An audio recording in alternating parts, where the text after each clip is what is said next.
Hello everybody, it's Shared Yugioh, looking at one of my favorite decks currently that I have available to me in the actual paper game. That is my Sacred Beast deck. This is taking 3 of the structure deck of Sacred Beasts, as well as adding in a couple of my other stuff that I have lying around, and I traded at my locals, and yes, they are open again, so I have some consistent testing with this deck. And I gotta say, it performed pretty well. It is extremely bricky sometimes. When you open up good, it's very difficult for your opponent to play around if you're able to set up efficiently.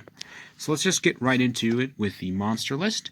We are starting off with, of course, the standard 2 copies of Haman, 2 copies of Raphael, and 1 copy of Uriah.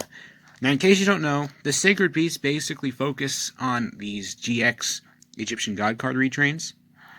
And they all have kind of mediocre effects. In fact, at the point where a lot of them are just kind of 4K beaters that you can summon out on the board. But all of these spell and trap cards that you have interact with the Sacred Beast in a special way.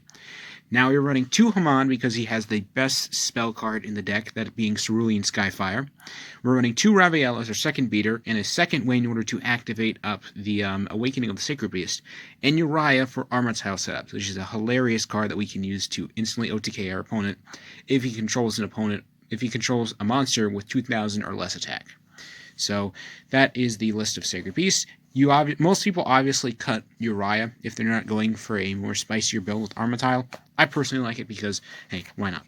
We're running 3 copies of the Searcher, Dark Beckoning Beast. Dark Beckoning Beast on its normal summon will get us a copy of one of the Sacred Beasts, or a card that specifically lists them in the text, which includes basically everything. And this basically enables us to search out all of the cards that we need for the plays, including this one very specific one, Opening of the Spirit Gates.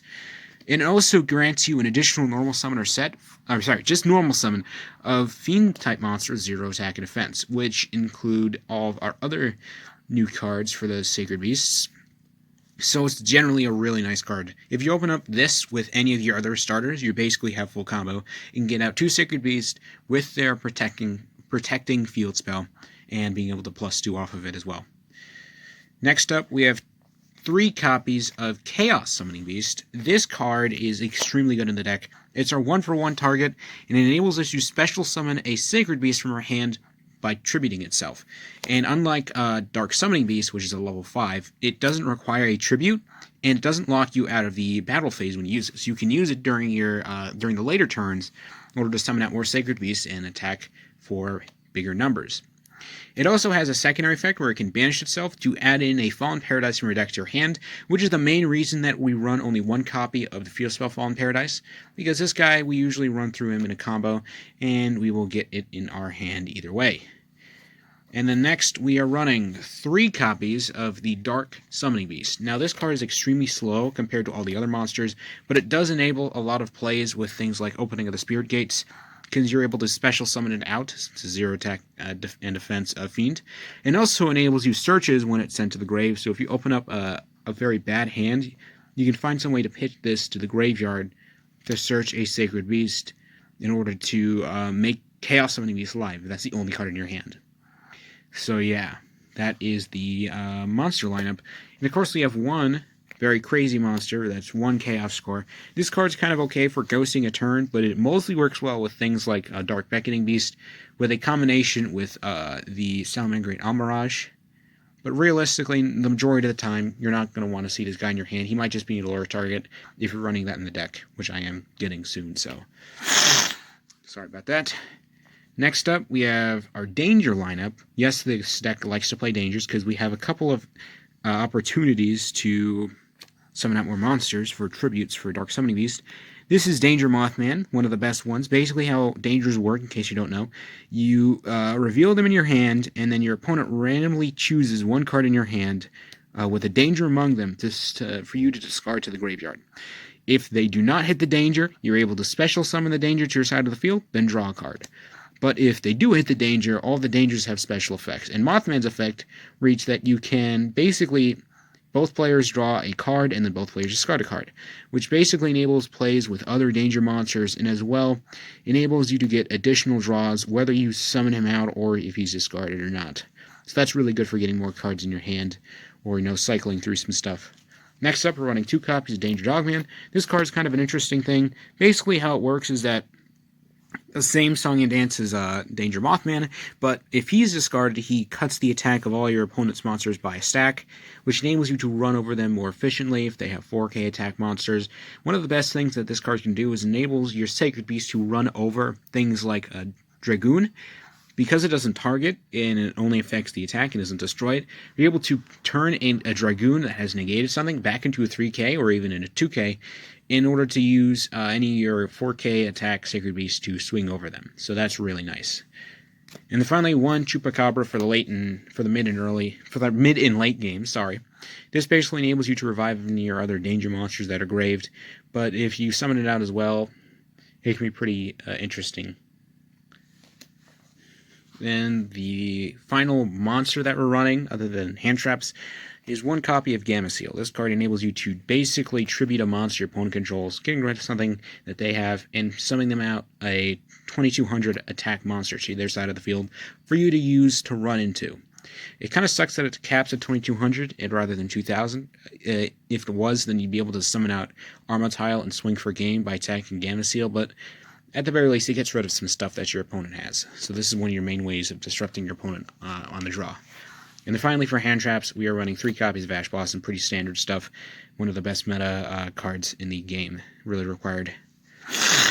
Sorry for the nose. Moving on to the spell cards, we are running 3 copies of the previously mentioned Opening of the Spirit Gates. This card basically enables you to, upon its activation, add one of your Sacred Beasts or a monster that specifically lists them from your deck to your hand. This basically enables you to search for your Dark Beckoning Beast to get your play started, or search for any of your other cards like Chaos Summoning Beast or Dark Summoning Beast if you already open up with Dark Beckoning Beast. This is usually a really good card as well because it enables you to discard a card in order to special summon a Fiend monster from your graveyard with 0 attack and defense. And that's a really nice combo when you have stuff like Dark Beckoning Beast in the grave and a Dark Summoning Beast for you to pitch in order to summon back the Dark Summoning Beast by pitching it for its effect, since it does not target the monster that it's going to revive, which is really, really nice. Next up, we have 3 copies of Cerulean Skyfire. This is by far the best card in the deck. It is really, really nice in the way that it can negate spells and traps without your opponent even being able to chain anything. Basically, how it works is that, let's say your opponent activates a spell card, and you chain Solemn Judgment. They have a way to respond to that because it starts into a chain 2, and they can exchange it to chain 3. But this can be resolved even when the chain hasn't been made. So if you just, if your opponent just activates a spell like Super Polymerization, you can use this. Basically how it works is that if you control a Haman onto the field, you're able to change it. You have to negate one spell trap that your opponent activates, and it negates the effects completely. And then all you have to do is change the Haman from attack to his defense position, which triggers his lightning rod effect, which forces monsters your opponent controls to attack Haman. And as a secondary effect, if a Sacred Beast leaves the field, even if it's bounced or if it's destroyed, it makes it so you take no damage for the rest of the turn. So if your opponent doesn't target this, there can be a really bad time, because then you're able to negate one of their spell and traps, like Super Poly or Evenly, any of the equalizers, and then be able to protect your life points if your opponent punches through. So that's really nice. Another Sacred Beast card we have is Fallen Paradise. This is our one-off. It basically enables you to protect your Sacred Beast from targeting and destruction, and it forces your opponent to target it specifically rather than your Sacred Beast. Then, as well, if you control any of the other Sacred Beast, or even Armatile the Chaos Phantasme, you're able to draw 2 cards every single turn. This enables you to constantly recycle it and get a whole bunch of cards in your hand. That's one of the best benefits of this deck. It's super consistent in the draw power once you get your plays off. You're basically able to add constantly from your deck to your hand, and it's really, really nice in that way. Unfortunately, it has no recursion, and we're only running 1, but we have a monster in the extra deck to revive it. So that's good. Then we have 1 copy of Dimension Fusion Destruction. This card is kind of what it does is basically it miracle fusions Armatile, the Chaos Phantasme, or any Phantasm fusion monster from your extra deck by using a Sacred Beast in your hand or graveyard as fusion material.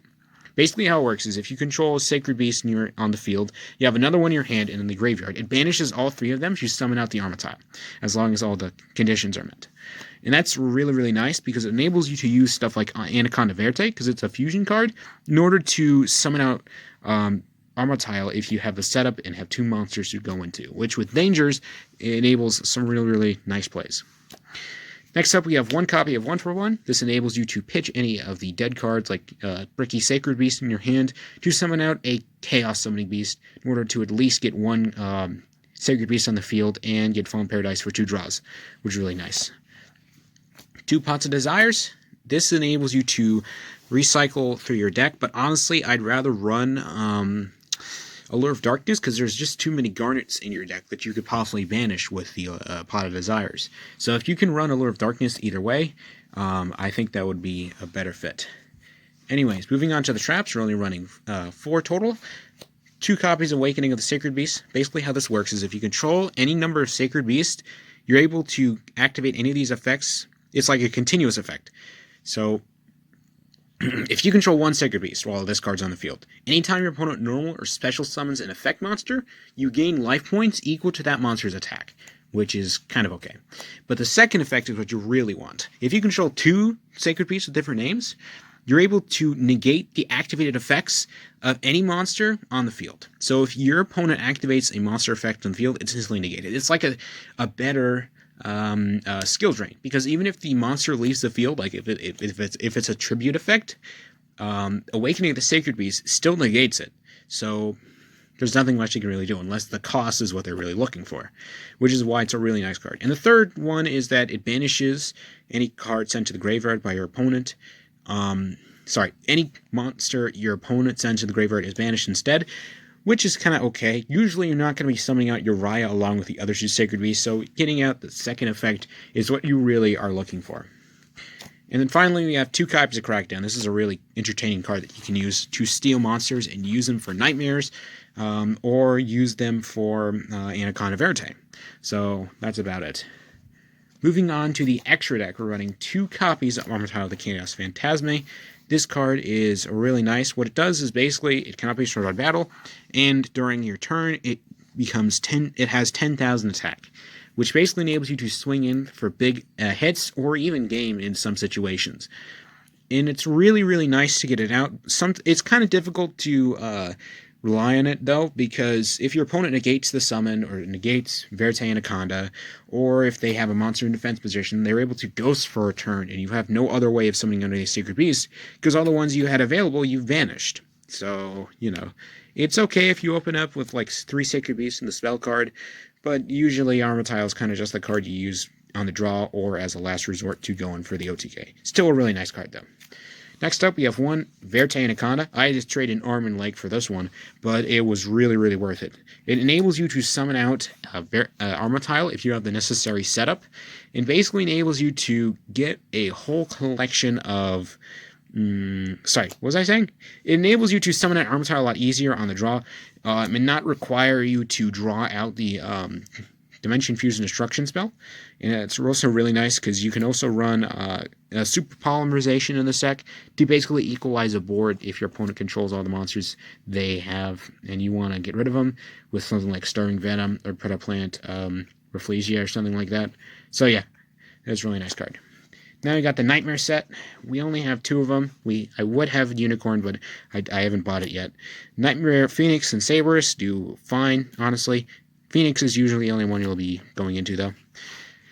1 Pentastag to punch in through your opponent if you control some decent amount of monsters and you have an Armor Tile or Sacred Beast that you just want to punch through one of your defense position monsters, you can use in order to punch through for big numbers. Next up, we have 1 copy Barricade Board Blocker to get back our 1 copy of Fallen Paradise from the grave. Kind of sucks it's super slow, but whatever. Then we got one of the cards you'll only ever summon, Salamander Great Amaraj. Since you normal summon Dark Beckoning Beast, you're able to link it away, and then you're able to have a target of opening the Spirit Gates, as well as a card that can protect your Sacred Beast in the case that Fallen Paradise gets taken out. So that's really nice. And then finally, we have 1 Link Karibo for when you summon out a Chaos Summoning Beast, but don't have any Sacred Beasts to summon out with. You can just link it out from there, and then you're able to get Fallen Paradise from your deck, so that's really nice.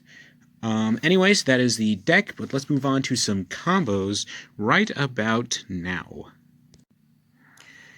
Alright, we're back, and let's show you the best combo we have on the draw. This is the hand we usually want to start off with. It doesn't necessarily have to be opening the Spirit Gates, but just any way to get out opening the Spirit Gates on the field, as well as a Dark Beckoning Beast. So you're going to start off by normal summoning the Dark Beckoning Beast. And since you have opening the Spirit Gates in your hand already, you're going to use Beckoning Beast effect to search out, let's say, the Dark Summoning Beast. Now it can be Chaos Summoning Beast, then Dark Summoning Beast, but usually I search out this first, because if the next search gets negated, at least I can summon one Sacred Beast on the board. Then you're going to activate opening the Spirit Gates from your hand, using its effect to search out a Chaos Summoning Beast from your deck. Now that you have two monsters on your hand, you're going to use the effect of Dark Beckoning Beast on the field, since you gain an additional normal summoner set when it's on the field. You're going to normal summon the Chaos Summoning Beast, and this is where the combos kind of vary. Now some people, since they don't really... since sometimes they don't open up with opening the Spirit Gates, will just tribute off the Dark Beckoning Beast for Dark Summoning Beast from their hand with the additional normal summon. But what we're going to do is we're going to link off Dark Beckoning Beast on our field to a link summon of Salamandrate Amaraj. What this does is enables opening the Spirit Gates to have a target in the graveyard. Now what you're actually going to do is you're going to discard Dark Summoning Beast off of the effect of opening. And then, since it does not target a monster, you're able, and Dark Summoning Beast is 0 attack and defense fiend monster, you're able to summon it back to your side of the field. So now you have two monsters that enable the Sacred Beast. You're first going to activate a Dark Summoning Beast effect, triggering itself, to special summon a Haman straight from your deck. Next, you're going to use Dark Summoning Beast effect, banishing it from the graveyard to add in Raviel, Lord of Phantasms. Next, you're going to tribute Chaos Summoning Beast in order to use its effect to special summon Raviel straight from your hand. Then you're going to be using Chaos Summoning Beast effect, banishing it from the graveyard to add in Fallen Paradise from your deck to your hand, then activating it. Now, since you have Fallen Paradise in the field, and you have Sacred Beast, you're able to use Fallen Paradise's effect to draw two additional cards, and this can realistically be anything. And that's only two cards in your hand, so realistically, that is a pretty good board. What you have here is you have two big monsters on the board. You could have drawn any of your possible things like Cerulean Skyfire or Awakening the Sacred Beast to make them alive. You have Amaraj to protect your monsters for one turn, and then next turn, if Fallen Paradise is still on the board, you're able to use it for targeting and destruction protection for your Sacred Beast, and drawing two cards basically every single turn. Now let's see what we can do on the draw. Alright, let's show you exactly what you can do on the draw of this deck. This combination only really needs Dark Beckoning Beast in the hand. You are going to start off by, of course, normal summoning Dark Beckoning Beast, using its effect, and we'll just search out opening the Spirit Gates from your deck to your hand. You're then going to be activating opening the Spirit Gates, using its effect to search from your deck Chaos Core. Now, since you have Dark Beckoning Beast on the field, you're going to normal summon Chaos Core to your side of the field. And then you're going to link away Dark Beckoning Beast, for a link summon of Amaraj once again. You're then going to use Amaraj's effect, tributing itself to target Chaos Core. And since Chaos Core does not speculate if the targeting it receives requires your opponent or you're able to use its effect in a chain in order to trigger its being targeted effect, where it can send 3 Sacred Beasts from your deck to the grave. So you're going to send 1 Raviel, 1 Haman, and 1 Uriah, of course. Then you're going to be using the effect of opening the Spirit Gates, discarding 1 random card in your hand, in order to special summon out your Dark Beckoning Beast, which was in the graveyard. You're then going to be using Dark Beckoning Beast and Chaos Core for a link summon of our favorite boy, that being Anaconda Verte. Now, you're going to be using Verte's effect, discarding from your deck the Dimension Fusion Destruction, and now its effect applies to become that effect. So now we can take all of our graved Sacred Beasts, banishing all 3 of them, in order to special summon from our extra deck our Armada the Chaos Phantasme, and that's 10k on the board instantly. And that enables you to basically swing in for game if your opponent controls a monster with 2,000 or less attack, which if you're able to disrupt their board with Ash Blossom or such, and they summon out a Stratos-like monster, is usually kind of something that happens. So anyways, that was my Sacred Beast deck along with their combos. I hope I was clear enough in some of the situations, and I apologize for my nasal infection. Unfortunately, there's no way I can get rid of it. And I guess I will see you guys in the next video. I hope you enjoyed this and hope it was educational, and I guess I will see you. Bye-bye.